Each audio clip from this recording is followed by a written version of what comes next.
오늘 저희들에게 주신 말씀은 요한복음 4장 10절부터 24절 예배의 회복입니다. 같이 읽으시겠습니다. 시작.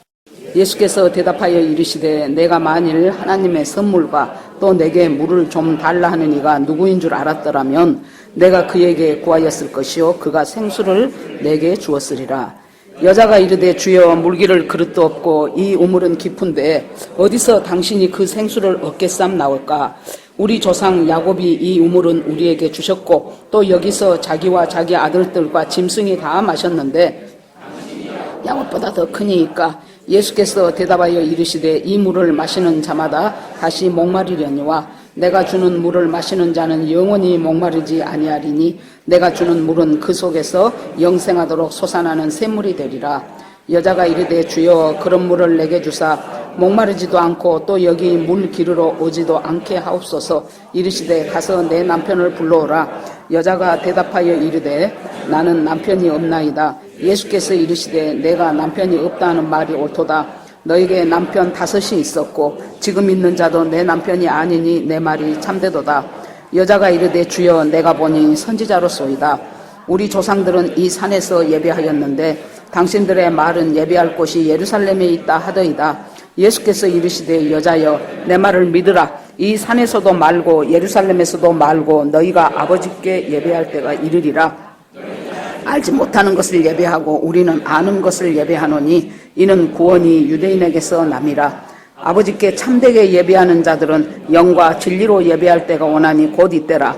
아버지께서는 자기에게 이렇게 예배하는 자들을 찾으시느니라. 하나님은 영이시니 예배하는 자가 영과 진리로 예배할지니라. 아멘. 기도하겠습니다. 하나님 감사합니다. 오늘 이곳에 성령님 임재하시어서 정말로 주님이 2000년 전에 주셨던 그 말씀이 오늘 내 속에 살아서 나를 인도하시고 나를 역사하시는 그 말씀으로 임하게 하시려고 성령께서 이곳에 계신 줄 믿습니다. 하나님 아버지 한 사람 한 사람 주님께서 만지시옵소서. 그 사람의 모든 영혼육의 모든 것을 다 아시는 주님, 그 인생의 갈피마다 하나님 숨겨져 있었던 기쁨과 아픔과 고통과 희락을 다 하시는 주님께서 하나님 이 시간 만지시고 역사하시어서 주여 한 사람 한 사람 예수의 보혈로 씻어주시어서 문제마다 해결되고 아픔마다 고쳐지며 열등감마다 회복되고 하나님 아버지 모든 것이 주 앞에서 온전한 관계가 되기를 간절히 원합니다. 주님 앞에 올려드리며 예수님 이름으로 기도합니다. 아멘. 우리가 살아가면서 누구를 만나느냐에 따라서 굉장히 우리 인생의 진로가 바뀝니다. 제일 먼저는 어떤 부모를 만나느냐. 그런데 부모는 우리가 원해서 만나지는 게 아니잖아요. 그래서 참 신앙 좋고 인품 좋고 훌륭한 부모를 만나면 굉장히 그것은 우리한테 정말로 귀한 축복이지요. 그 다음에는 배우자를 잘 만나는 것이 굉장히 큰 축복입니다. 여러 만남이 있죠. 직장에서 동료를 만날 수도 있고 학교에서 친구를 만나기도 하고 또 좋은 선생님을 만나기도 하고. 제가 1학년 때 5살에 학교를 갔다 그랬잖아요. 그러니까 선생님이 우리 언니가 하도 똑똑하니까 우리 언니 동생이니까 나도 똑똑할 줄 알고 무조건 반장을 시켰어요. 그 반장하기가 너무너무 힘들더라고요. 앞으로 나란히 바로 그걸 하라 그러는데 죽어도 못하겠어. 입이 안 떨어져. 그러니까 선생님이 일주일을 봐주다가 부반장하고 바꿔버렸어요. 그리고 그때 우리 언니가 6학년이었는데 6학년 우리 언니 교실에 오더니 양자야 네 동생은 너하고 다르더라 그랬대요. 그리고 집에 와서 밥 먹으면서 그 말을 해요. 아무튼 나는 반장 안 하니까 너무너무 좋더라고요. 그런데 참 아이러니하게도 제가 장흥중학교에 발령을 받아갖고 갔는데 그 선생님이 저한테 한번 오셨어요. 그래서 선생님 어쩐 일이십니까? 그랬더니 자기 아들이 내 제자가 됐어. 그러니까 그 선생님도 웃고 나도 웃고 우리 선생님 생각에는 저 이름도 잘 못 쓰던 저 찌질이가 어떻게 중학교 선생이 됐을까? 그런 표정이요. 나는 선생님, 원수는 외나무다리요. 저는 그 표정이고. 그래서 둘이 그 선생님하고 저하고 막 웃었던 기억이 납니다. 그런데 다행스럽게도 그 선생님 아들이 엄청 공부를 잘했어요. 전교 1, 2등을 했었어요. 그 선생님 아들이. 그래서 선생님도 참 웃고 그랬는데, 우리가 누구와의 만남을 통해서, 우리는 크고 작은 많은 만남들이 있어요. 어떤 사람은 스치고 지나가고, 어떤 사람은 한 1, 2년 만나다 말고, 어떤 사람들은 수십 년을 만나게 되고, 어떤 사람들은 평생을 만나게 되고, 이 만남들 가운데서 가장 중요한 만남은 누가 뭐라 해도 내가 예수를 만났냐 못 만났냐예요. 예수를 못 만나면은 간단히 말해서 그 사람은 지옥 가는 인생이에요. 아무리 세계의 재벌이라 할지라도 그 사람의 인생은, 그 영혼은 지옥에서. 그때 제가 천국과 지옥에 대한 설교를 하면서 어떤 16, 17세 되는 소녀가 지옥에서 왜 누가 나에게 죽은 후에 지옥이 있다는 것을 아무도 말하지 않았냐고, 죽은 후에 지옥이 있다는 것을 아무도 가르쳐주지 않았냐고 하면서 외쳤다는 얘기를 했죠. 그랬더니 오늘 강전도사님이 목사님 그거 보셨어요? 그래서 뭘 봐요? 그랬더니 유튜브에 이 짧게 해서 막 올려진 것이 있는데 거기 누가 목사님 그 설교를 올려놨더래, 그 대목만. 그래서 그래요 그러면서 그 순간 내가 하나님, 정말로 죽은 후에 지옥이 있다는 것만 알았다면 얼마나 많은 사람들이 지옥을 안 갈까요? 이걸 몰랐기 때문에 그 말을 보통 했는데 막 눈물이 나서 그냥 얘기를 다 못 마치고 제가 와버렸어요. 그러면서 이 눈물은 인간 오송자가 흘리는 눈물이 아니고 내 속에 계신 성령님이, 내가 그것만 알았다면, 죽은 후에 지옥이 있다는 것만 알았더라면 사람들이 그렇게 지옥행이 되지 않을 텐데, 내가 눈물이 나는 것이 아니고 내 속에 계신 성령님이 탄식한다는 것을 제가 느껴지더라고요. 여러분, 끝까지 한 영혼이 완전히 끝날 때까지 여러분들이 기도하고 있는 그 영혼의 그 기도의 끈을 놓치지 마십시오. 하나님께서 그 기도를 들으시고 반드시 하나님께서는 그 기도를 땅에 떨어지게 하지 않아요. 누구보다도 구원에 대한 기도는 하나님이 너무 기쁘게 받으십니다. 오늘 예수님이 1절에 보니까요, 예수님이 제자를 삼고 세례를 베푸시는 것이 요한보다 많다 하는 말을 바리새인들이 들은 줄을 주께서 아신지라 그랬어요. 그러니까 요한이 느닷없이 나와서 광야에서 막 말씀을 베풀고 요단강에서 세례를 베풀고 하면서 사람들이 막 요한한테 몰려드니까 바리새인들은 항상 자기들의 종교 기득권을 뺏길까 싶어서 전전긍긍하는 사람들이에요. 그러는데 이 요한이 그렇게 하다가 느닷없이 또 조금 있다가 예수라는 사람이 나와갖고 더 인기를 끈다는 거예요. 그러니까 바리새인들이 긴장을 바짝 합니다. 이것을 예수님이 아셨다는 거예요. 그러면 이것을 아시고 왜 주님께서 갈릴리를 떠나고 유대를 떠나고 그렇게 하려고 하셨을까요? 그것은 바로 이 바리새인들이 이제 예수님이 인기가 많아진다고 생각을 하니까 그 예수님에 대해서 어떻게 해서든지 괴계를 부리고 음모를 부려서 예수님의 사역을 진전하지 못하도록 끊임없이 방해하기 위한 놀라운 지금 아주 음모와 술수를 꾸미고 있는 것을 예수님이 아셨죠. 근데 예수님이 때를 아시기 때문에 지금은 걔네들하고 그것 갖고 왈가왈부하고 싸울 때가 아니에요.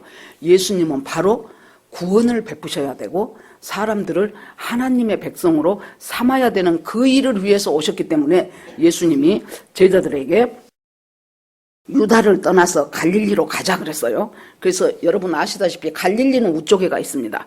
유다는 남쪽에가 있습니다. 그 중간에 사마리아가 있습니다. 그런데 예수님이 뭐라 그래요? 사마리아를 통과하여야 하겠는지라 그래요. 예수님의 강한 의지가 드러나죠.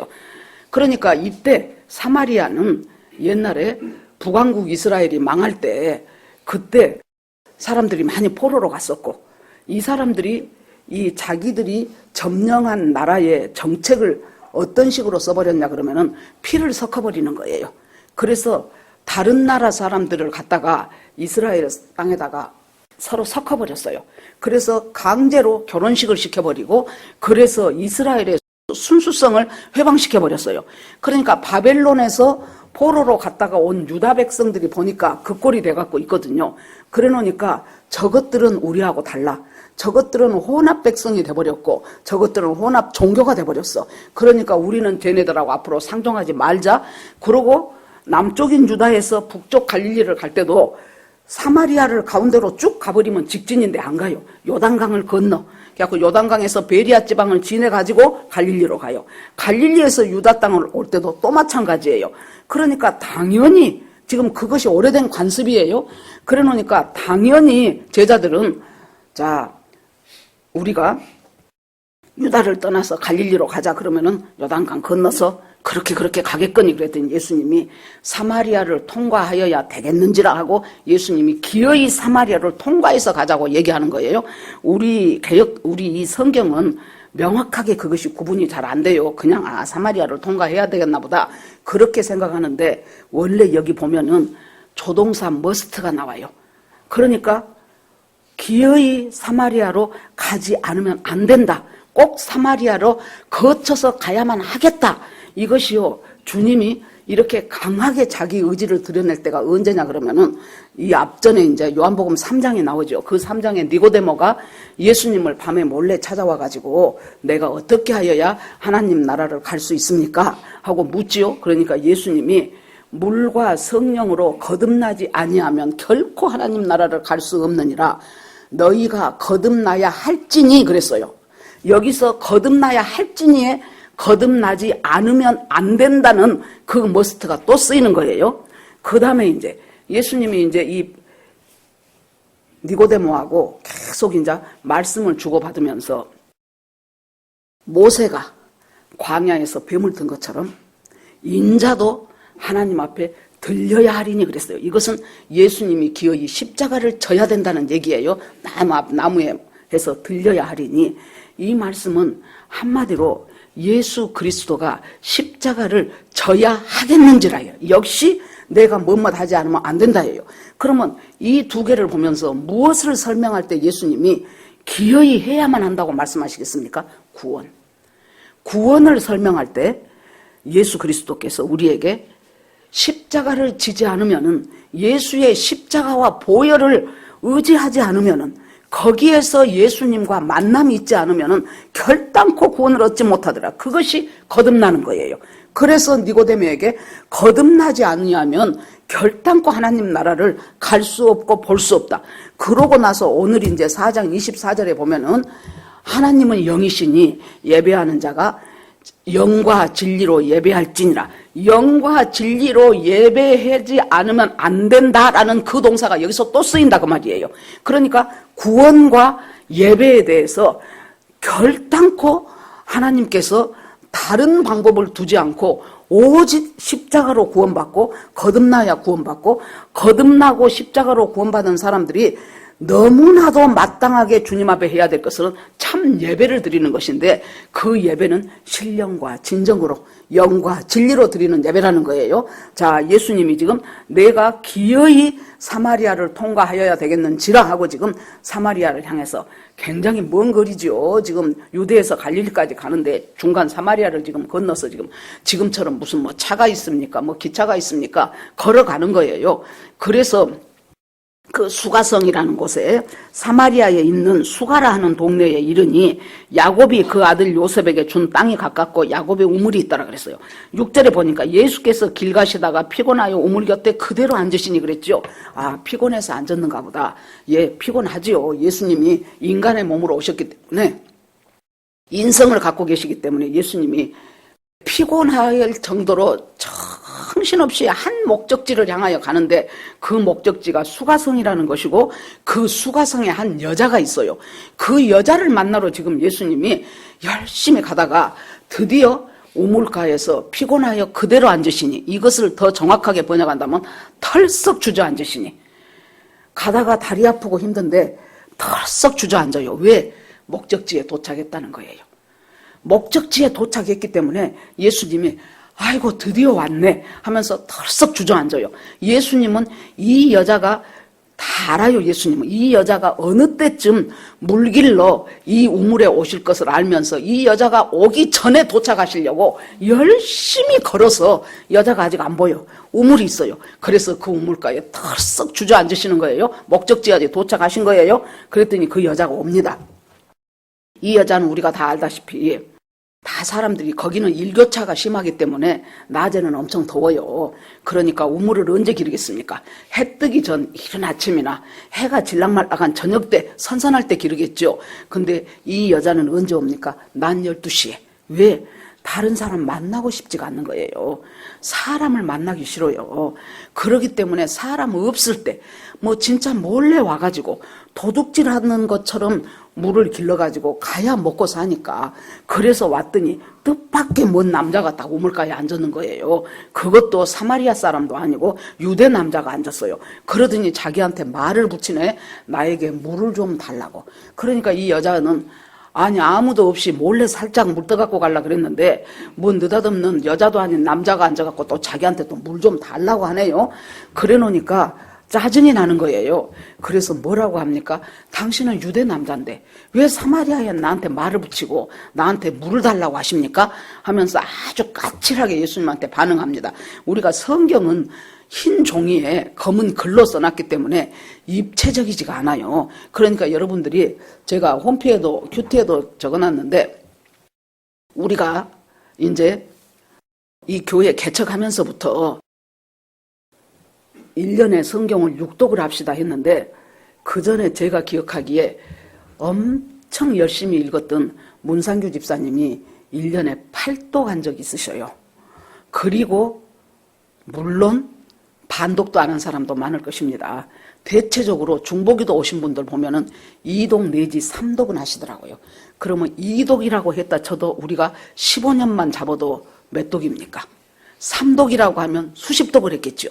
그러니까 이건 큐티도 매일매일 하자고 해요. 안 한 사람들은 아예 안 해요. 그런데 따라오는 사람들은 어찌됐든지 잘하든지 못하든지 매일매일 말씀 묵상을 합니다. 이렇게 하다 보니까 어떤 맹점이 생기냐 그러면, 내가 해보니까 다 알아. 자, 이번에 큐티 본문이 마가복음입니다. 그러면 마가복음 내용 우리가 거의 알아요. 이번에 신명기입니다. 그러면 신명기 내용 거의 알아요. 그러니까 이 하나님의 성경 말씀이 평면적으로 보이는 거예요. 입체가 되지 않아. 그런데 평면이 되지요. 그러면 지루합니다. 큐티를 해도 지루해. 그 말이 그 말이에요. 통독을 해도 지루해요. 그 말이 그 말이에요.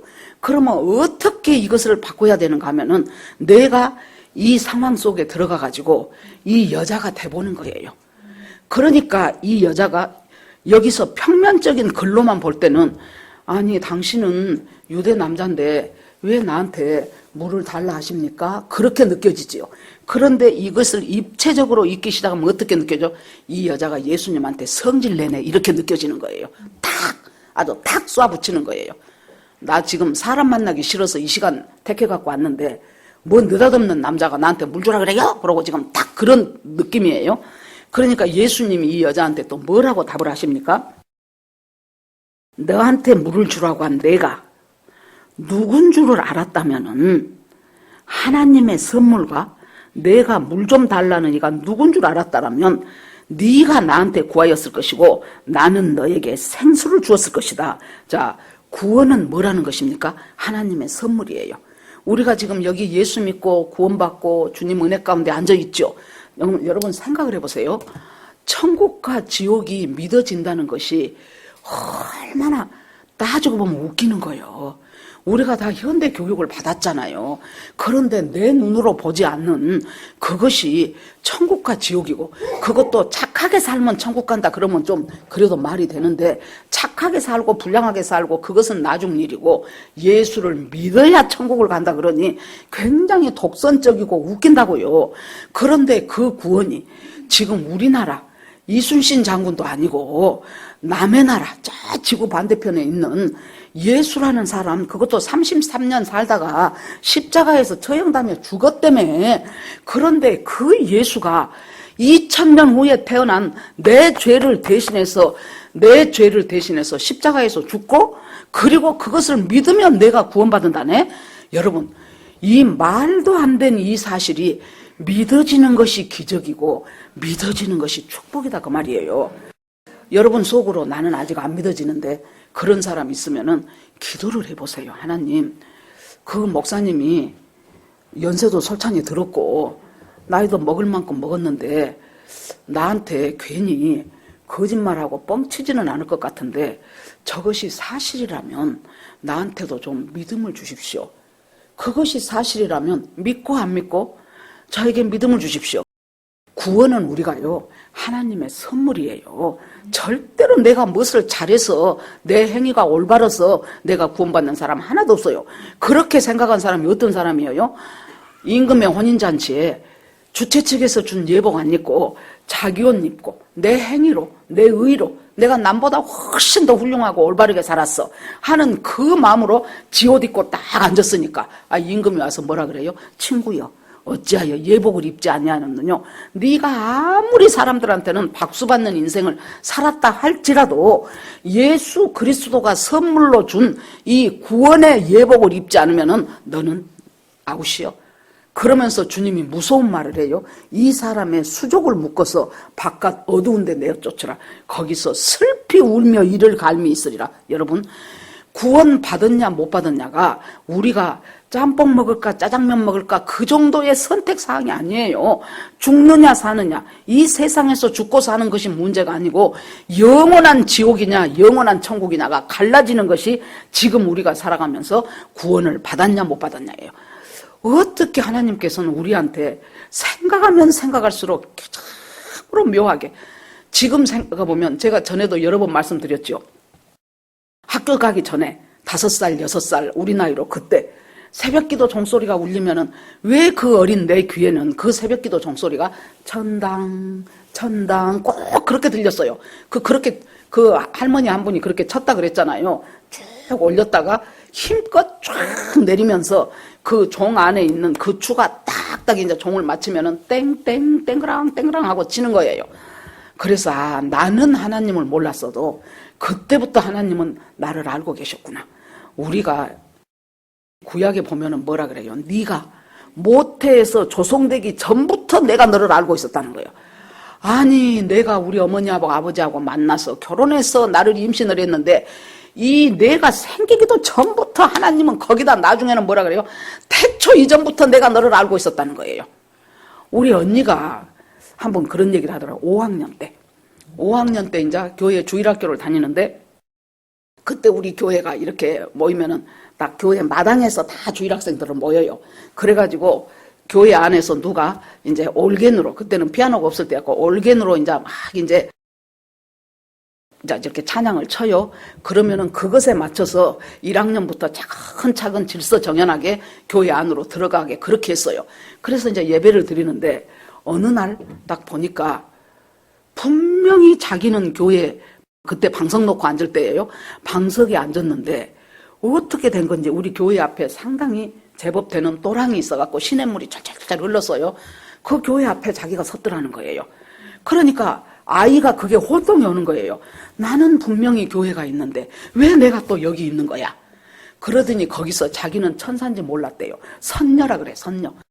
선녀가 딱 나타나더니 우리 언니한테 딱 병을 하나 주더랍니다. 그래서 그 병을 보니까 생명수 그렇게 써졌더래요. 그러고는 정신을 차려보니까 자기가 교회 방석 위에 앉아있는 거예요. 그래서 그것이 너무 얘는 이해가 안 되잖아요.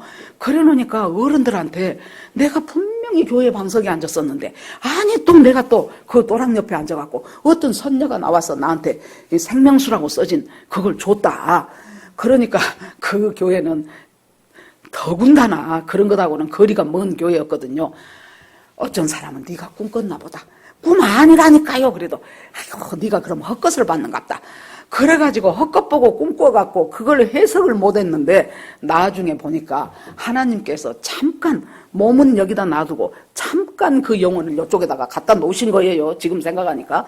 자, 여러분 구원받았다는 것이 여러분 100억, 1000억 될 수가 없어요. 영원한 생명 속에서 그 아름다운 것은 이루 말할 수가 없어요. 이제 지난 금요일 날 예배하기 전에 이제 장로님이 찬양을 보내주면서 계속해서 아름다운 꽃들, 지금 겨울이니까 막 꽃들이 그냥 흐드러지게 핀 꽃 그림들을 막 보여줘. 그래서 내가 야, 꽃이 이쁘다고 그러면서 천국의 꽃들은 얼마나 아름답고 향기로울까 그러면서 제가 아이고 그래서 나 빨리 가고 싶은데 하나님이 나를 얼른 안 데려가네 그랬어요. 그랬더니 이춘희 권사님이 나는 목사님 거기 갈 자신이 없어. 그래서 권사님 자신으로 가는 것이 아니고 믿음으로 가요. 믿음으로. 주님이 오케이 하니까 우리가 가는 거예요. 여러분 구원받고 내 부족한 내 삶을 보면, 부족한 내 믿음을 보고 부족한 내 인성을 보면은요, 우리가 구원받고 낙원에 갈 사람이 한 사람도 없어요. 그런데 그럼에도 불구하고 주님께서 너는 내 사랑하는 자녀다 하고 우리를 인도하시니까 우리가 가는 것입니다. 자, 그렇게 해가지고 예수님이 뭐라 그래요? 네가 몰라서 그러지.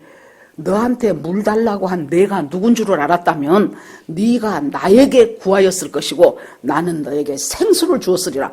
생수하니까 이 여자가 생수에 딱 그 단어에 걸려버린 거예요. 하나님은요, 적재적소에 그 사람한테 가장 알맞는 단어와 알맞는 시간과 알맞는 상황을 연출하시는 분이 우리 하나님이셔요. 아주 1초도 틀림이 없고 지나놓고 보면은 그 시간이 정말로 적절한 시간이었고 그 사건이 적절한 사건이었음을 우리 입으로 고백할 수밖에 없어요. 그래서 네가 나에게 생수를 구하였을 것이다. 그러니까 생수 하니까 이 여자가 그냥 팍 머리가 도는 거예요. 세상에 생수를 준다고? 어떻게? 그러면 그것이 뭡니까? 여자가 이르되 11절에 주여 물기를 그릇도 없고 이 우물은 깊은데 어디서 당신이 생수를 얻겠사옵나까? 이제 질문을 합니다. 생수를 준다 그래. 여기서 우물과 생수를 잘 구분을 해야 돼요, 여러분들이. 전에 제가 우리 고향에서 살 때요, 우리 집 들어가는 골목을 막 들어가면은 상당히 큰 공동 우물이 있었어요. 옥시암이라 그랬어요. 이제 옥같이 막다고 이제 이름이 그렇게 붙여졌나 봐요. 그래갖고 진짜 그 근방에 사는 사람들은 전부 그 물로 씻고 뭐 빨래하고 뭐 물 뭐 퍼서 가져가고 하여튼 젖줄이었지요. 그런데 이제 비가 오잖아요. 이제 여름에 장마철에 비가 많이 오면은 그 물로 계속 이제 비가 유입이 되지요. 그러면은 그것 보고 우리가 건수가 들었다 그랬어요. 물이 좋은 물이 아니요. 빗물이 막 쏟아져 갖고 섞어져 버리니까. 그러면 이제 이 장마가 지나고 나면은 거기에 물 먹는 모든 사람들을 다 불러가지고 바켓스 갖고 오고 두레박 만들고 그래가지고는 그 물들을 전부 풉니다. 이제 이 건수를 푸는 거예요. 그러면 이제 바닥이 다 날 때까지 그 물을 전부 온 동네 사람들이 달려들어갖고 다 푸고, 그리고 이제 이끼라든가 이제 그 우물가에 돌 옆에 붙어진 거 그거 전부 이제 장정들이 들어가서 막 솔로 닦고 물로 푸고 그렇게 해가지고 아주 대청소, 우물 대청소를 해요. 그러면 그때 애들은 가라 그래도 어떻게 생겼는가 보자 그러고 싶어갖고 이제 저 같은 사람은 막 몰래 가서 이제 그걸 들여다봐요.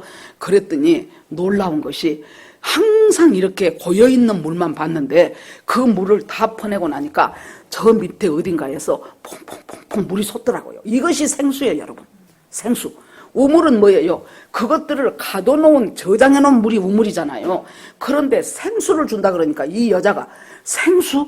그 생수가 나한테 있으면 내가 이 물길로로 안 오고 생수가 계속 펑펑 쏟아나면 얼마나 좋을까 지금 그 생각이 들었죠. 자, 그래서 그 여자가 그러면 이 물을 다 길러버리고 거기에 생수가 나오려면은 아까 제가 설명했죠. 그 생수 나오는 그 지점에서 생수를 얻어야 되는데 아니 우물도 깊고 또 이 퍼낼 두레박 바켓스도 없는데 어디서 생수를 얻겠다고 합니까? 좀 말도 안 되지 않습니까? 지금 하고 예수님한테 하는 거예요. 그러면서 또 말해요. 이 우물 우습게 보지 마시오. 당신은 유대에서 와서 모르지요. 이 우물이 어떤 우물인 줄 압니까? 우리의 조상 야곱이 우리들한테 먹으라고 준 우물인데 사람만 먹는 것이 아니고 짐승들까지 모두 이 우물을 먹고 산 지가 지금 얼마예요? 야곱 때부터 지금까지니까 수백 년 동안, 천여 년 동안 이렇게 살아왔는데 당신이 이 우물물 말고 당신한테 다른 생수가 있다고요? 아이고 웃기네. 그 생수를 당신이 준다고요? 당신이 그러면 야곱보다 큰 사람입니까? 하고 묻는 거예요. 이 여자는 계속 지금 힐난하는 어투로 말해요. 여러분 성경 입체적으로 읽으시라 그랬어요. 계속해서 까칠하게 힐난하는 어투로 지금 아니 그런 물이 어디가 있다고 그렇게 말도 안 되는 소리를 하십니까? 이 우물은 야곱 때부터 우리를 먹여 살리기 위해서 이 수가성 사람들이 다 먹고 사는 사람인데 당신은 이 야곱의 우물 말고 놀라운 생수를 준다고? 그렇다면 당신이 야곱보다 크단 말이요? 당신이 내가 보기에 별 볼 것 없는 사람인데 당신이 야곱보다 더 큰 사람입니까? 하고 이제 묻습니다. 그러니까 예수께서 이르시되 이 물을 마시는 자마다 다시 목마르냐. 자, 여기서 우물 떠갖고 집에 가봐야 얼마나 있겠습니까? 한 몇 시간 있으면 또 목마르잖아요. 그런데 내가 주는 물을 마시는 자는 영원히 목마르지 않. 지금 예수님이 지금 영원의 생수가 뭐라는 것을 지금 가르쳐줘요. 요한복음 7장에 초막절 끝날 때 예수님이 뭐라 그래요? 목마른 자들은 다 내게 와라. 내게 와서 물을 마시고 생수를 마셔라. 그러면 내가 그 물을 마시는 그 사람의 배에서 생수가 나게 하리라. 이는 성령을 가리키는 것이다. 이렇게 나옵니다. 예수님이 목마른 자, 영적으로 목마른 자는 우물물 먹어갖고 그 갈증이 안 가라앉는다니까요. 우물물 마셔봐야 한두 시간 있으면 또 마셔야 돼요. 그런데 성령의 생수를 예수님을 만나서 예수님이 부어주시는 성령의 생수가 배라는 것은 인격을 말합니다. 우리의 인격 속에 성령의 생수가 들어가기 시작하면은 그때부터는 영원히 목마르지 아니할 것이다. 그러니까 이 여자가 알 것도 같고 모를 것도 같고 지금 이것이 영적인 말인 것도 같다가 육적으로 이 우물물 뭐 준단 말은 아닌 것도 같은데 하면서 지금 오락가락 이 여자가 하는 거예요. 그랬더니 이 여자가 어찌됐든지 간에 주여 그 물이 있다면 그런 생수가 있다면 제발 한번 줘봐요. 그러면 나도 역시 이 물 안길로 가도 되잖아요. 그 더운 12시에 햇빛 쨍쨍 쬐는데 다른 사람들은 집에서 낮잠 잘 시간에 나는 다른 사람 눈 피해서 죽기 살기로 이렇게 와야 되는 이 집 나도 이제는 지겨운데 좀 안 하면 어떻습니까? 그렇게 좀 해주세요. 이 15절이요 여러분 보면은 이 사람이 주여라는 말도 하고 하니까 야, 이 여자가 이때 예수님 앞에 지금 영의 눈이 열리는구나 그렇게 생각할 수 있지요. 실은 반어법이에요. 반어법이 뭡니까? 예수님이 내가 너에게 영원히 솟아나는 영생하도록 솟아나는 샘물을 주겠다. 샘물이 되게 하겠다. 그러니까 이 여자가 어떤 식으로 말하는 제가 다시 읽어드릴게요. 주여 그런 물을 내게 주사 목마르지 않고 물길로 오지 않게 하옵소서. 이 말이 다시 하면 어떤 식이에요? 아이고 제발 말도 안 되는 소리 좀 하지 마요. 어디 한번 그런 물 있으면 내놔봐요. 내놔봐. 지금 그거예요. 아시겠죠? 말도 안 되는 소리 하고 있네.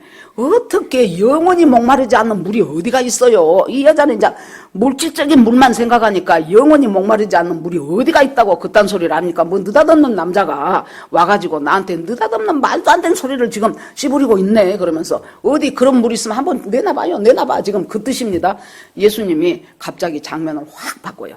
이 여자는 지금 육체적인 목마름에서 지금 여기서 헤어나지들 못하는 거예요. 거기서 못 벗어나. 그러니까 예수님이 확 장면을 바꿔가지고 뭐라 그래요? 네 남편을 데려와라 그래요.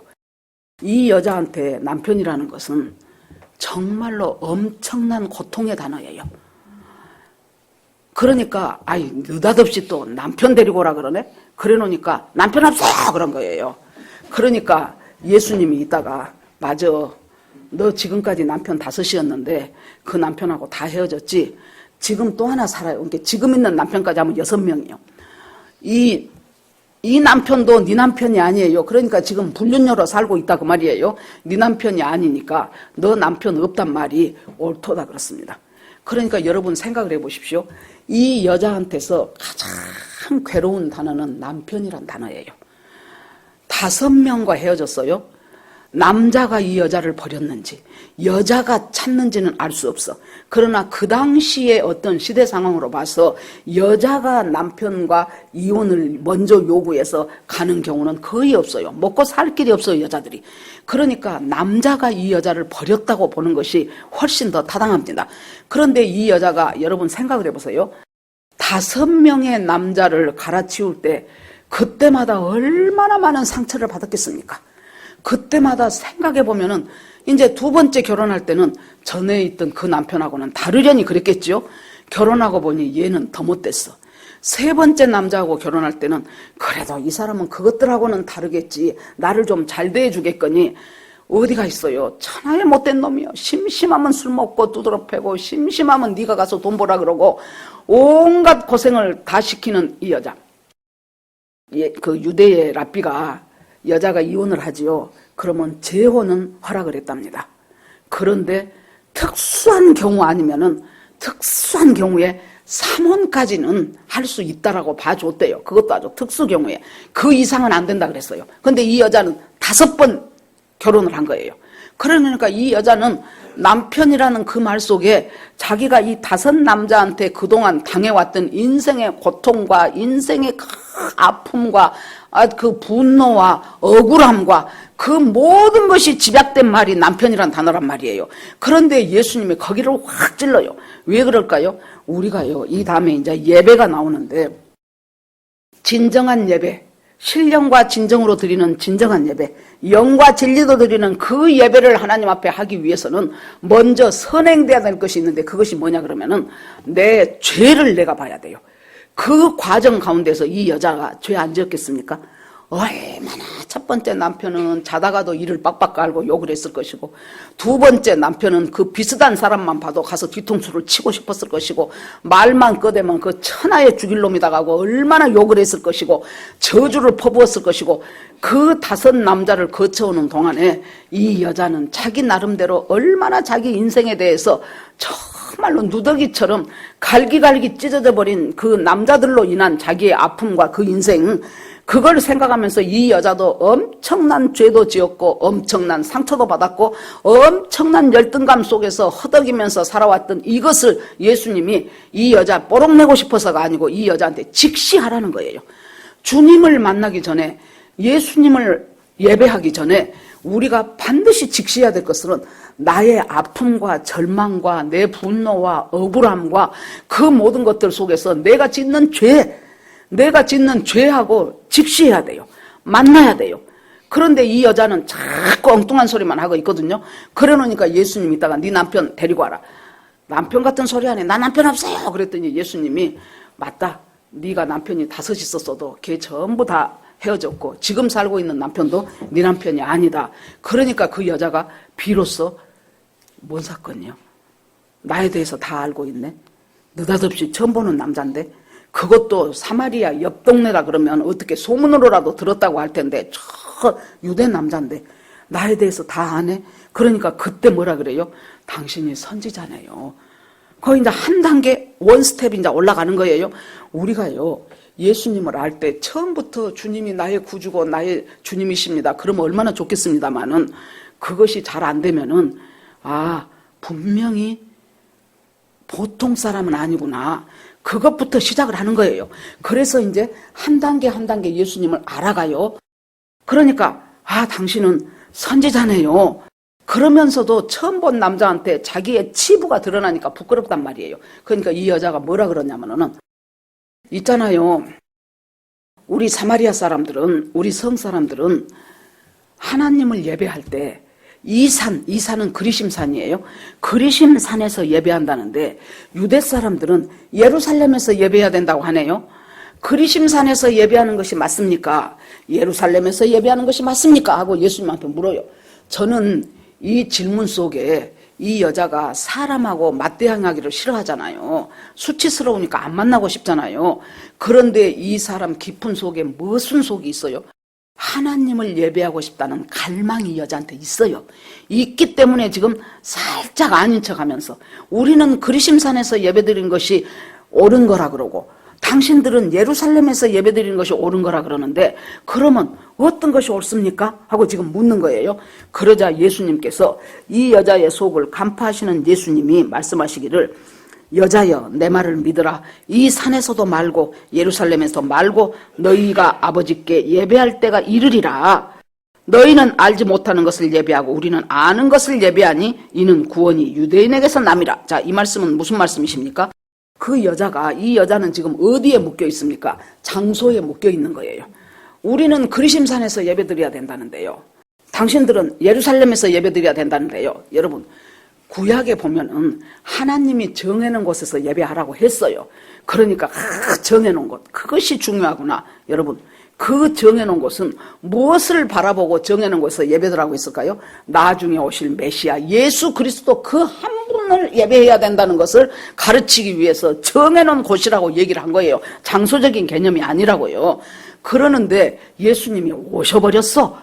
성육신 해가지고 인간으로 예수님이 오셨어요. 그러니까 이제부터는 뭐예요? 예루살렘이냐 그리심산이냐 장소의 문제가 아니라는 거예요. 그러면 여기에서 이 예배하는 자는, 하나님은 예배하는 자를 찾으시는데 그 예배한 자가 영과 진리로 예배할지니라. 이 예배라는 것은 아까 니고데모처럼 거듭나야 하겠는지라, 예수님이 머스트라는 조동사를 쓴 것은 구원에 대한 것이에요. 거듭난 사람이 하나님 나라를 갈 수 있고 하나님의 자녀이고, 그것은 예수 그리스도가 십자가에 달려서 높이 들려 올려서 십자가에 달려서 죽고 그 보혈을 흘려지는 것이 바로 내 죄를 용서했다는 것을 믿는 하나님의 백성들이 되는 사람이 구원을 얻는다는 거예요. 구원받은 백성이 된다는 거예요. 그러면 그렇게 해서 거듭나고 구원한 백성이 드리는 예배가 영과 진리로 드리는 예배예요. 그 과정 속에 뭐가 있어요? 내 죄를 아는 사람, 내 죄를 보는 사람, 내가 예수 그리스도가 아니고는 절대로 나는 주님 앞에 예배할 수 없는 자다. 나는 살 수 없는 자다. 그 이재철 목사님이라고 상당히 유명한 목사님이 계셔요. 우리나라에서 가장 존경하는 목사님 1등이 된 분이 이재철 목사님이었어요. 그때 주님의 교회 하시다가 지금 이제 은퇴하시고 내려가셨죠. 그런데 그 목사님이 장로님 아들이고 권사님 아들이고 모태신앙이고, 그런데 자기가 하는 일이 외국 외대를 졸업해가지고 외국하고 막 기업하고 이제 이런 어떤 그런 일이었어요. 돈도 잘 벌고. 그러니까 맨날 날이면 날마다 술을 먹는데, 이 사람 특징이 뭐냐 그러면은 2시가 되건 3시가 되건, 그러니까 일찍 와본 적이 없어. 2시가 되건 3시가 되건 집에 오면은, 요새는 띠띠띠띠 하고 우리가 다 이제 번호키인데 그때는 열쇠잖아요. 자기한테 열쇠가 있어도 기어이 띵동 그래. 그러고 잠자는 마누라를 깨워. 왜 그러냐 그러면은 자기는 아무리 술 마시고 안주를 마셨어도 반드시 집에 와서 밥을 먹고 자. 그러니까 내가 왔으니까 밥 차려라 그거예요. 새벽 2시, 3시에. 그러는데 그날은 웬일인지 자기가 안 그러고 싶더랍니다. 그냥 열쇠 열고 들어가고 싶더랍니다. 그래서 열쇠를, 주머니에 있는 열쇠를 열었어. 그러고는 방문을 열어보니까 다른 가족들 자고, 자기 아내도 엎드려서 성경은 옆에 있고 엎드려 있는 것이, 성경을 읽다가 잠들었구나. 그러는데 보니까 이 팔 밑에 노트가 한 권 보이더라는 거예요. 그래서는 순간적으로 저 노트에 뭘 썼을까 하는 호기심이 생기는 거예요. 그래서는 잠자는 어깨 밑에서 살짝하니 노트를 빼서 읽어봤대요. 그랬더니 거기가 뭐라고 써졌냐 그러면은, 주님, 오늘 나는 수유리를 몇십 년 전이니까 수유리의 들판을 한없이 걸었습니다. 한없이 울면서 걸었습니다. 주님, 정말로 죽고 싶습니다. 내가 예수 믿는 사람으로 정말로 목을 매서 죽을까, 동맥을 칼로 끊어서 죽을까, 그런 생각을 수없이 했지만 그것은 아니라는 것을 압니다. 하나님이 나에게 짝지어 주신 남편이니 하나님 잘 감당할 수 있도록 저를 도와주세요 하고는 그 글이 그렇게 써지고, 얼마나 울었는지 그 노트에 막 눈물이 젖어 있더랍니다. 그것을 자기가 읽는 순간 너무너무 한 대 얻어맞은 것 같고, 내가 열심히 술 마시고 열심히 폭파하고 열심히 그렇게 하고 있는 동안에 그때 자기는 이것이 자기가 일해서 돈을 많이 벌어다 주는 하나의 자기의 소중한 직책이라고 생각했기 때문에 눈꼽만큼도 자기 가족들에게 미안하다는 생각을 해본 적이 없는데, 그 아내의 그것을 읽는 순간 너무너무 괴로워서 서재로 와서 정말로 입을 가리고 울 때 제일 불쌍한 사람이 자기 어머니하고 자기 아내더랍니다. 자기 아버지는 좀 일찍 돌아가셨대요. 그래가지고 자기 어머니가 자기 형도 일찍 돌아가셔가지고 참 자기가 장남이 됐는데 그 날이 날마다 새벽 기도 가셔갖고 이 장남 잘되기만을 그렇게도 기도했을 자기 어머니, 그 어머니의 기도 앞에 내 인생은 이것이 지금 뭔가, 나 하나 믿고 시집와갖고 이렇게 순종적으로 살아가는 내 아내한테 이 아픔을 주는 도대체 나는 뭔가 싶어갖고 얼마나 서재해서 우는데 누가 뒤에서 자기를 다 이렇게 포근히 안더래요. 그래서 자기 마누라가 잠자고 자다가 깨서 일어나서 보니까 내가 있으니까 뒤에서 나를 안아주나 그러고는 뒤돌아보니까 아무도 없더래요. 다시 눈을 감았어. 또 그렇게 포근하니 또 안더래요. 더 강하게. 이게 뭐야? 그러는데 다시 눈을 떴어요. 당연히 아무도 없죠. 세 번째 눈을 감았어요. 그랬더니 그 안아주신 속에서, 저 깊은 속에서, 아무개야, 너는 나를 버렸어도 나는 너를 버린 적이 한 번도 없다. 나는 세상 끝날까지 너와 함께 할 것이다. 아무개야, 내가 너를 사랑한다. 그것은 자기가 수십 년 동안 잊어버리고 살았지만은 그것은 분명히 예수 그리스도 성령의 나를 향한 음성이라는 것을 깨닫고 그때 그 오밤중에 그 새벽에 정말 하나님 앞에 울면서, 그래서 자기가 했던 그 직장 다 놔두고 아무튼 이제 신학교에 다시 가고 하여튼 한국에서 제일 존경받는다는 목사님 1호가 되신 분이 그분이에요. 여러분 보십시오. 그 밤에 정식 교회 와서 갖춰진 성가대 찬양 듣고 잘하는 목사님 설교 듣고 그 예배가 아니고 자기 혼자 하나님 앞에 내 죄를 발견하면서 하나님 내가 죄인입니다. 죄인입니다 하면서 하나님 앞에 내 죄를 발견하면서 울었던 그것이 하나님 앞에 영과 진리로 드리는 예배예요, 여러분. 그러니까 이 영과 진리로 드리는 예배 이전에 뭐가 있어야 돼요? 내가 죄인이라는 것을 알아야 되거든요. 그래서 이 여자한테 네 남편 데꼬라 그러는 거예요. 이 여자 그 수치심 일으키기 위해서가 아니고. 그래서 영과 진리로, 그러면서 주님이 이 여자에게 하시는 말씀이, 자 23절 보니까 아버지께 참되게 예배하는 자들은 영과 진리로 예배할 때가 오나니 곧 이때라. 영과 진리로 예배할 때가 오는데 곧 이때. 곧 이때라는 것은 뭐예요? 예수님이 인간이 되어서, 성자 예수님이, 하나님이 인간이 되어서 이 땅에 와서 우리 죄를 대신 지고 십자가에서 죽을 수밖에 없게 된 이 상황, 이때 이후로부터 모든 것이 이때예요. 예수님 다시 오실 때까지. 우리는 곧 이때라. 그러니까 우리한테 주시는 말씀이 뭐예요? 네가 하나님을 예배하냐? 너 오늘 너 예배하러 왔냐? 네가 하나님을 예배하러 왔다면은 영과 진리로 예배할지니라. 영으로 예배한다는 것은, 즉 하나님은 눈으로 안 보여요. 그러니까 자꾸 사람들은 눈에 보이는 형상을 만들고 싶어해. 그래 놓으니까 그냥 이것도 만들어 갖고 하나님이라 그러고, 그냥 천주교에서는 마리아 탁 크게 만들어 놓고 거기 가면서 이것 하고 가고, 하나님 앞에, 예수님 앞에 직접 말하려면 곤란하니까 저 부드러운 마리아한테 말하면 마리아가 엄마니까 예수님한테, 어떻게 이렇게 인간 머릿속에서 정말로 말도 안 되는 소리들을 만들어내고 그것이 거룩하고 좋다 그러고 참말로 사람 환장할 일이에요. 자, 그렇게 되어 이제 주님이 뭐라 그래요? 첫째 예배라는 것은 아버지가 예배할 자를 찾으시는데 첫째 대상이 하나님 아버지예요. 절에 가서 이렇게 한 것이나 뭐 어디 가서 나무 밑에 빈 것이나 다 결국 자기 잘되라고 하는 거 아니요? 여러분, 자기 잘되게 해달라고 비는 거 다 맞습니다. 우리도 우리 잘되게 해달라고 빌어요. 우리 자식들 뭐 아프면 빌고 뭐 입시에 앞두면은 하나님 앞에 기도하고. 그런데 대상이 다르죠. 대상은, 예배의 대상은 오직 살아계신 하나님이에요. 그러니까 아버지가 예배할 자를 첫째 우리가 대상을 바로 알아야 되고, 그러면은 어떻게, 장소가 중요한 것이 아니에요. 어떻게, 왜 이 대상을 향하여 우리가 무엇을 해야 돼요? 하나님 앞에 정말로 영과 진리로, 하나님이 영이시라면은 영, 하나님 앞에 나도 신령과 진정으로, 영과 진리로, 성령으로, 그리고 진리 안에서 예배를 드려요. 그러니까 우리가 예배를 올 때, 제가 그런 말씀 많이 드려요. 주일날 예배를 하러 올 때, 여러분 토요일날 너무 늦은 시간까지 일을 한달지, 아니면은 게임을 한달지, 아니면은 뭐 무슨 비디오라든가 무슨 영상 엄청 보고 2시, 3시까지 하고 잠자고 아침에 일어나면은 가기 싫단 말이에요. 오늘 잠자고 싶단 말이에요. 그렇게 해도 어떻게 할 수 없이 마누라가 막 가자 그랬다니까 와갖고 하품만 1시간 내에 해.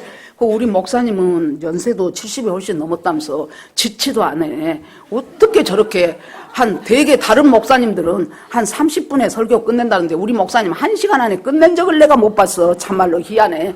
아이고 제발 좀 얼른 하세요 하고 하좀 점심을 교회에서 준 빵은 조금 약하지 않을까? 가는 길에 뭐 좀 사갖고 가? 그런 생각하고 있는 거예요 지금. 이것이 여러분 신령과 진정으로 드리는 예배입니까? 와갖고 앉아서 헛짓하다 가는 거예요. 괜히 헌금이나 하고. 여러분 주님이 원하시는 예배자는 뭐예요? 신령과 진정으로. 수요예배 금요예배도 그래요. 저는 수요일 금요일 예배 드리기 전에 반드시 집에서 30분 내지 1시간 낮잠을 자요. 그래야 여기 와갖고 정신이 맑아요. 정신이 맑고 예배에 집중하게 돼요. 요즘 수요일 금요일에 오실 수 있는 분들은 오시고 정 안 되신 분들은 주무로라도 들으세요. 얼마나 우리 신선하 전도사님 은혜 받은지 몰라요. 지난 금요일 날 기도인도 하면서 진짜 우리가 1시간 기도했는데 다른 분도 그랬을 거예요. 내 생각에 한 10분? 20분도 안 된 것 같아. 그런데 저는 이제 시간 맞춰서 나와서 이제 마지막 마무리를 해야 되기 때문에 기도하면서 시계를 간간히 보거든요. 그랬더니 시간이 1시간이 흘러가더라고요. 여러분, 우리가 예배에 집중하기 위하여 내 몸도 좀 쉬어줘야 돼. 그리고 마음도 여러 가지 분산된 마음들을 우리가 갖고 살고 있어요. 그 분산된 마음들을 일단 내려놓으세요. 내려놓고 예수 그리스도를 향하여 집중을 해요. 집중을 하기 위해서 우리가 큐티 본문을 한번 딱 더 보셔요. 그러니까 마가복음 8장 딱 보는데 큰 무리가 모였는데 먹을 것이 없는지라. 그것이 1절에 나오더라고. 그걸 딱 보는 순간 큰 무리는 내가 내 인생이라고 치자. 내 지금까지의 전세 인생이라고 치자. 큰 덩어리니까. 그러면 오늘 당장 먹어야 될 그 먹을 것이 없는지라 하는데 나한테 오는 생각이 오늘 내가 받아야 될 은혜. 내 인생 전체를 놓고 하나님 은혜로 여기까지 왔지만은 오늘 내가 이 시간에 받아야 될 그 은혜가 지금 내가 당장 먹을 것이구나. 여러분, 말씀이 평면에서 입체로 바뀌는 순간이에요. 그래서 우리가 한 몇십 도 하면은 다 안다니까요, 내용. 그 내용을 다시 한번 정신 팍 차리고 하나님, 이 말씀 속으로 내가 들어가겠습니다. 그렇게 하고 내 마음을 활짝 열고 지금 그것을 내가 우리 집에서 예를 들어서 20분간 큐티를 했다 그러면은 그 20분은 영과 진리로 드리는 예배예요. 여러분들이 이 교회 와서 한 100여 명이 지금 예배 드립니다만은 그 속에서 어떤 심령으로 영과 진리로 예배 드린다면은 여러분들은 지금 하나님이 원하시는 그 예배를 드리는데 하나님이 뭐라 그래요? 곧 이때라. 항상 이때예요, 우리가. 오늘 이 예배에 영과 진리로 드려야 돼요. 내일 집에 가서 내가 큐티하면 그 큐티 시간에 영과 진리로 내가 예배를 드려야 돼요. 그러면서 곧 이때라 하시면서 하나님은 예배하는 자를 찾으시느니라. 뭐하러 찾을까요? 네가 나 잘 예배하구나. 그래서 찾습니까? 아니지요. 그 신령과 진정으로 예배한 거듭난 그 하나님의 백성으로 하여금 하나님은 뭘 하게 하시겠습니까? 그 사람을 통하여 하나님의 일을 이루어 가시는 거예요. 3.1절에 그 연세중앙교회에서 에스더에서 저는 못 갔어요. 못 갔는데 에스더에서 목사님 5,000명, 평신도들 3만 명, 그렇게 하고 3만 5천 명이 나라와 민족을 위해서 기도를 했습니다. 또 광화문에 모여서도 열심히 기도했어요. 여러분, 이따가 이제 광고 때도 하겠지만은 4월 10일 이제 진짜 한 달여밖에 안 남았습니다. 이 선거가 그냥 몇 년에 한 번씩 오는 선거가 아니에요.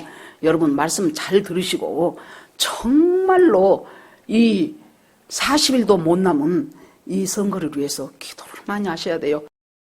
이것이 보통 될 사람 되고 떨어질 사람 떨어져라 그것이 아니에요. 기도 외에는 방법이 없다고 저는 봅니다. 이 대한민국은 앞으로 기도 외에는 방법이 없어요. 그러나 기도가 가장 강력한 무기라는 것을 아십시오. 그렇게 해서 하나님, 정말로 주님 보시기에 합당한 사람이 공천되고 합당한 사람이 당선되게 하옵소서 하는 기도를 아주 그 날까지 여러분들이 쉬면 안 돼요. 이것이 보통 일이 아닙니다. 열심히 기도하셔야 돼요. 자, 그렇게 해서 이제 이것은 딴소리인데 끼어들었습니다. 그렇게 하면서 예수님이 영과 진리로 예배하지 않으면은 결단코 하나님이 그 예배를 받으실 수 없고, 하나님은 예배하는 자를 찾으셔요. 예배하는 자를 찾으시는데 예배하는 자가 결국에 가서 하나님의 뜻대로 이 하나님의 나라를 건설해 갈 사람들이에요. 여러분, 그 에스더 기도운동본부한 그 대표 이영희 교수님 같은 분은 정말로 미안해 죽겠어.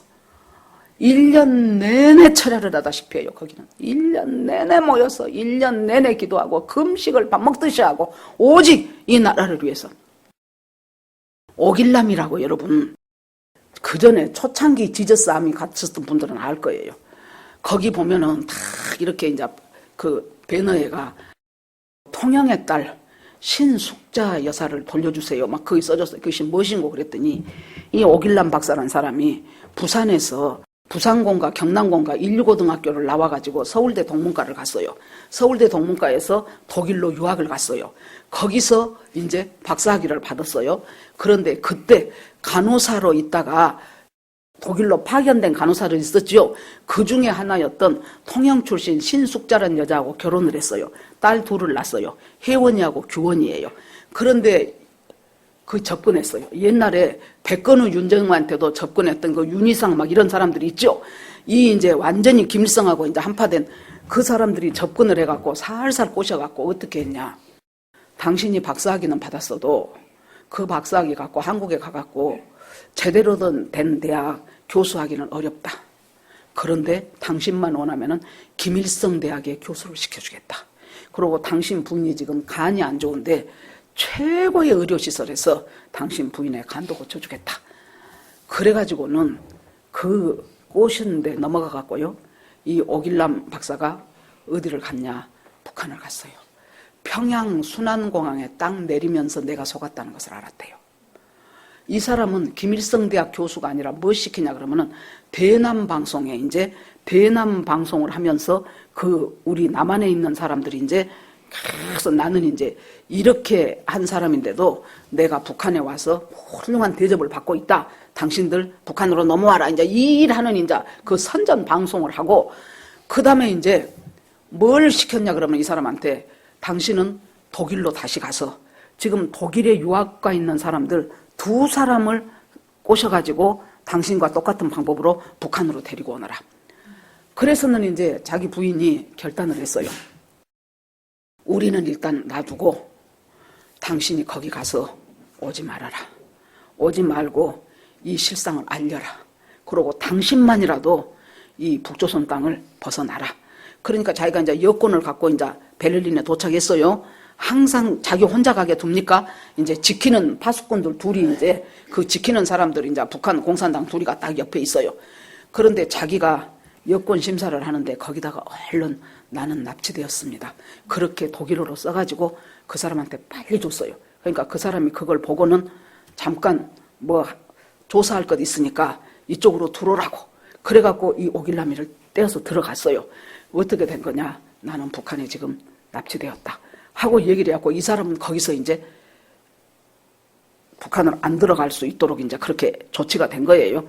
그랬는데 이제 북한에 있는 지금 부인하고 애들 둘은 어떻게 됐습니까? 그 전에 요독 수용소에서 나왔던 사람 탈북자의 얘기를 들으니까 이 세 모녀가 요독 수용소에 왔다는 거예요. 정치범 수용소에. 어떻게 알았냐 그랬더니 얼굴이 하얗더래. 그래가지고 나중에 보니까 결국 이 여자는 죽었어요. 부인은 죽고 이제 혜원이 규원이 2 딸들은 이제 그때가 언제입니까? 상당히 컸지요. 그랬는데요. 이 사람한테 다시 북한으로 돌아오라는 그 편지하고 육성 녹음 테이프를 보냈는데 자기 딸들한테 아버지 그러면서 나는 여기에서 진짜 아버지인 수령님 덕분에 잘 지내고 있어요. 그러면서 이제 그렇게 이제 다 세뇌해가지고 이제 한 거예요. 그러니까 이제 이 사람이 그것을 들고 이제 한국에서는 우리가 이제 막 교회도 다니면서 간증도 하고 다 알려졌어요. 이 사람이 또 유엔에 가갖고도 그거 들고 가갖고 내 딸과 내 아내를 돌려달라고 막 그렇게 했어요. 그러니까 이제 북한에서도 너무 알려져 버렸잖아요. 이제 세계적으로. 그래가지고 여자는 죽고 이 둘은 갔다가 나중에 이제 들어보니까 아주 공산당 당성이 강한 남자하고 강제 결혼을 시켜갖고 평생을 감시하게 하는 거예요. 그리고 대남 방송하는데 이제 이 쓰임 받아요. 그런데 여러분, 나는 그럴 때 그 남자가 너무 밉더라고. 가려면 전하 쳐 혼자 가지. 왜 마누라 자식들을 끌고 가냐고. 전화 가지, 전화. 그렇게 해가지고는 그때 서울역 앞에서 매주 월요일마다 지금도 하는데 제가 이제 나이 먹어서 지금은 잘 안 가요. 통일광장 기도회에도 와서 이제 그 사람이 하는 말을 들어봤어요. 그랬더니는 아무튼간 거기서 이제 내 딸들 돌려보내주라고 막 그렇게 하는데 아무리 김일성 종합대학 교수가 좋다고 그렇게 모를까요? 그렇게 몰라. 그랬더니 세상에 얼마 전에요. 제가 유튜브를 보니까 아마 이제 방송에 나왔던가 봐요. 이 사람이 요양원에 가 있더라고. 전에는 좀 작고 통통한 사람이었는데 홀딱 빠졌더라고. 그래갖고 거기서 기자가 인터뷰를 해요. 그랬더니요, 세상에 뭐라고 한 줄 압니까? 이 사람이. 야, 자기 딸이 그렇게 완전히 이제 이 치매 쪽으로 가면서 뭐라고 자기 딸들을 기억하고 있냐면 우리 혜원이는 유명한 바이올리니스트가 돼가지고 온 유럽을 다니면서 지금 연주하고 있잖아. 그러면서 웃어요. 그 다음에 우리 규원이는 지금 파리에서 뭐 비올라인가 바이올린가 그것 하면서 열심히 지금 아무튼 연주하면서 이 두 딸들이 그렇게 훌륭한 연주자가 되었잖아. 그러면서 웃는데 야, 차라리 저 사람한테 저게 낫겠다 싶더라고. 내가 내 아내와 내 두 자식들을 이렇게 내가 나의 잘못으로 이렇게 엉뚱한 곳으로 내가 이렇게 했구나. 그걸 지금까지 갖고 있다면 그 사람 못 살 것 같아. 그런데 치매하는 과정에서 자기가 그렇게 됐으면 좋겠다 하는 그것으로 자기가 믿어버리게 되더라고요. 그러면서 막 얼굴이 너무 행복한 거예요. 우리 딸들이 내가 지금 몸이 아파서 그러지 내 큰딸 하나는 온 유럽을 다니면서 지금 세계적인 연주자가 됐대. 작은 딸도 지금 프랑스 파리에서 엄청난 바이올리니스트 때. 여러분 보십시오. 우리가요 하나님을 못 만나면은 첫째 뭐가 달라진 줄 압니까? 올바른 분석력이 없어져. 올바른 가치관이 사라져요. 그러면 신령과 진정으로 예배하면 무엇 때문에? 신령과 진정으로 예배해가지고 이제 하나님을 만나라는 거예요. 하나님과 교제하라는 거예요. 그 교제가 계속 지속되라는 거예요. 그리고 그 교제, 지속된 교제 속에서 너는 하나님을 향하여 영광을 올려요. 오늘 우리가 예배 드려요. 이 예배는 여러분 교회에서 드리는 예배가 예배의 전체는 아니에요. 그런데 이 예배는 예배의 엑기스예요. 엑기스. 이 엑기스를 갖다가 내 모든 삶에서 직장에서 학교에서 사회에서 가정에서 그 속에 다 풀어 쓰는 거예요. 200씩 초 500씩 초 그러면 물 타갖고 풀어 쓰잖아요. 그런 것처럼 우리가 이 예배 신령과 진정으로 드리는 이 예배의 대상은 하나님이고 진리는 뭐예요? 말씀 안에서 드리는 예배예요. 그러니까 말씀과 상관없이 엉뚱하게 모여서 그냥 웃고 떠들고 그냥 밥 먹고 만나고 동아리 활동하고 그건 아무리 안 빠지고 나와도 그건 예배가 아니라는 거예요. 하나님 앞에 대상을 확실히 정하고 하나님 앞에 성령 안에서 진리로 드리는 예배, 이 예배를 드릴 때 결국 하나님은 이제 어디로 끌고 갑니까? 우리를 내가 드리는 이 예배가 내 삶의 모든 영역에서 열매를 맺는 거예요. 내 삶의 모든 영역에서 하나님이 열매를 맺게 하셔요. 그러면서 그 열매를 우리한테 먹게 하시는 것이에요. 자, 계시록에 봐보십시오. 생명수가에 가니까 그곳에서 각 곳에 생명수에 그 생명수가 번져가는 그 곳곳마다 그 가에 나무들이 실과들이 엄청나게 있는데 그 실과가 너무나도 아름답고 너무나도 탐스러운 실과가 열려요. 우리 인생 가운데서도 자, 에스겔서에서도 성전에서 물이 흘러나와가지고 그 물이 가는 곳곳마다 모든 것이 회복돼요. 우리가 이 진정한 예배 속에서 영과 진리도 드리는 예배 속에서 모든 것이 회복된다니까요. 질병도 회복되고 열등감도 회복되고 과거에 부끄러웠던 갈기갈기 찢어진 넝마 같은 그 내 인생도 하나님 앞에서 아름답게 다시 회복되고 그러면서 놀라운 열매 맺는 삶을 살기를 원하시는 주님입니다. 오늘 그 예배의 회복이 오늘 예배 드릴 때도 물론이려니와 속에서 우리의 삶 속에서 날마다 예배의 회복이 일어나는 저와 여러분이 되기를 주의 이름으로 축원합니다. 아멘. 이 시간 주여 한번 부르고 같이 기도하겠습니다. 주여 하나님 아버지, 오늘 아버지 정말로 진정한 예배를 드릴 수 있도록 도와주시옵소서. 예배의 회복이 일어나게 하여 주시옵소서. 교회에서 예배드리고 교회 밖에 가서는 내 자아대로, 내 성질대로, 내 하고 싶은 대로 그렇게 살아버리는 것이 예배가 아니라는 것을 깨닫게 하시니 감사합니다. 하나님 아버지, 진정과 신령으로 드리는 예배가 되게 하여 주시옵시고, 그 예배 드리는 자를 우리 주님이 찾으신다고 하였사오니 하나님이 찾으시는 그 예배자가 우리 모두가 다 되게 하여 주시기를 원합니다. 하나님 앞에 모두 올리고 예수님 이름으로 기도합니다. 아멘.